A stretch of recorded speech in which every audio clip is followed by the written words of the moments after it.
2019 est une année essentielle pour Peugeot qui nous présente deux véhicules à gros volume. En début d'année, il y a eu la 208. Voici maintenant venue la seconde génération de 2008. Caradisiac vous le présente en détail.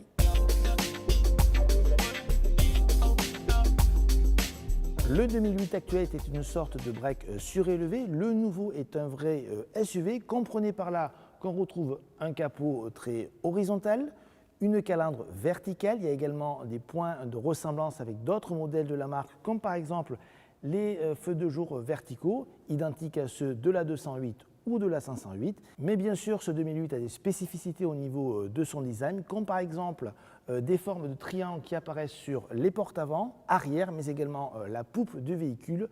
L'allure générale donne l'impression quand même d'une sorte de mini 3008. Côté mensuration, le nouveau Peugeot 2008 mesure 4,30 m, c'est 14 cm de plus que la précédente génération. Accroissement également de l'appartement à 2,60 m, soit 5 cm de plus qu'auparavant. Ce Peugeot 2008 mettra également l'accent sur le bicolorisme avec un toit noir accessible uniquement sur les finitions hautes et un montant C et sérigraphié. On retrouve la planche de bord de la toute dernière Peugeot 208 avec la nouvelle génération d'iCockpit qui se compose toujours du petit volant. Vous avez une instrumentation 100% numérique, mais celle-ci est 3D, c'est une première dans la catégorie. Et vous avez également un écran multimédia qui peut atteindre 10 pouces. La présentation est toujours aussi agréable que ce soit visuellement ou au niveau qualitatif. Il faut noter enfin que Peugeot a travaillé les aspects pratiques avec notamment un rangement en bas de console centrale qui peut accueillir le téléphone à la fois pour charger ou juste pour le positionner. Bonne nouvelle concernant les aspects pratiques avec une habitabilité arrière plutôt généreuse pour la catégorie. Le coffre en revanche gagne 10 litres à 434 litres, ce qui est très moyen pour le segment.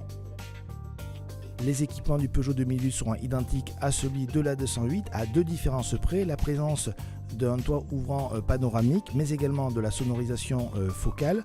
A noter également que côté sécurité, ce Peugeot 2008 bénéficiera du même niveau, du même soin que la Peugeot 508 avec par exemple une conduite semi-autonome de niveau 2. Pour les moteurs, pas de surprise, il s'agit des mêmes que sur la 208, donc le diesel est bien toujours présent. On trouve en essence trois propositions, des PureTech 100, 130 et 155 chevaux et deux diesels de 100 et 130 chevaux. A noter bien sûr l'arrivée, et c'est une grande nouveauté, d'une version 100% électrique.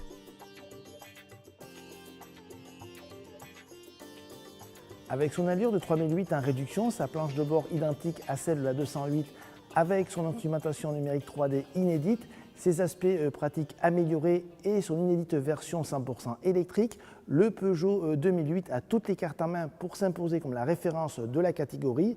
Reste à découvrir maintenant le Renault Captur pour savoir lequel des deux sera votre préféré.